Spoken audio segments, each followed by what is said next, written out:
আসন্ন ২৬শে June SSC পরীক্ষা শুরু হতে যাচ্ছে। তবে এত অল্প সময়ে আদৌ প্রস্তুতি নেওয়া কি সম্ভব? হ্যাঁ, সম্ভব। সঠিক পরিকল্পনা, স্মার্ট স্টাডির টেকনিক জানা থাকলে এই অল্প সময়েও চমৎকারভাবে প্রস্তুতি নেওয়া যায়।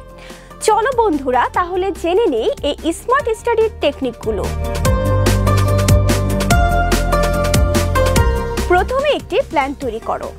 মোট কতদিন বাকি আছে তার হিসেব করো।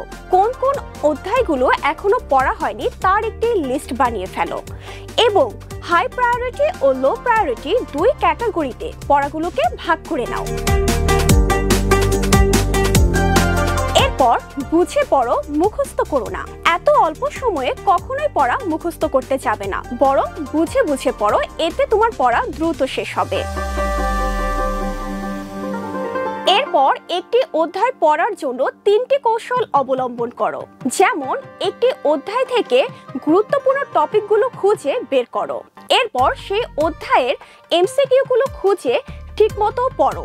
এক্ষেত্রে তুমি বিগত বছরের প্রশ্নগুলো থেকে সাহায্য নিতে পারো। এবং সর্বশেষ, তুমি একটি 10 মিনিটের মধ্যে রিভিশন নোট তৈরি করে ফেলো।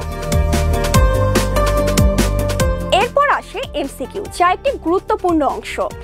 এই এমসিকিউ পড়ার জন্য প্রথমে তুমি বিগত বছরের প্রশ্নগুলো থেকে সাহায্য নাও। এরপর বই থেকে অবশ্যই গুরুত্বপূর্ণ টপিকগুলো পড়বে। আর সর্বশেষ, এই এমসিকিউ পড়তে হলে তুমি যে ভুলগুলো চিহ্নিত করবে সেই ভুলগুলোকে খাতায় লিখে রাখো। এতে করে তুমি ওই ভুলগুলো থেকেই শিক্ষা গ্রহণ করতে পারবে। এরপর চলে আসে রিভিশনের পার্ট। এই রিভিশনে তুমি কখনোই নতুন কোনো অধ্যায় পড়তে যাবে না, বরং যেগুলো আগে পড়েছো সেগুলোই বারবার পড়তে থাকো। এরপর চলে আসে সময় পরিকল্পনা। সকালে যে অধ্যায়গুলো তোমার কাছে কঠিন মনে হবে যে বিষয়ের, সেগুলো পড়ো। বিকেলে সিকিউ লিখে প্র্যাকটিস করো, এতে করে তোমার হাতের লেখা দ্রুত হবে। এবং রাতে এমসিকিউ গুলো পড়ো।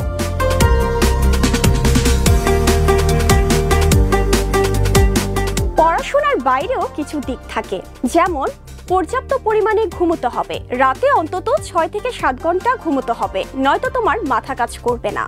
ফেসবুক, টিকটক, এমনকি খেলাধুলায় এসব কাজে কম সময় দাও। এমনকি যদি কোনো হতাশা কাজ করে তাহলে সে বিষয়ে সবার সঙ্গে কথা বলো, কারণ হতাশা থাকলে তোমার মাথায় কখনোই পড়াশোনা ঢুকবে না।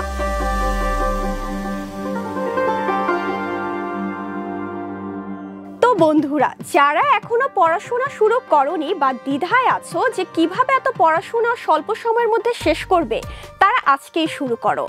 কারণ আজকেও যদি তুমি একটি বিষয়ের একটি অধ্যায় পড়ো, তাহলেও তুমি এক ধাপ এগিয়ে থাকবে। ধন্যবাদ।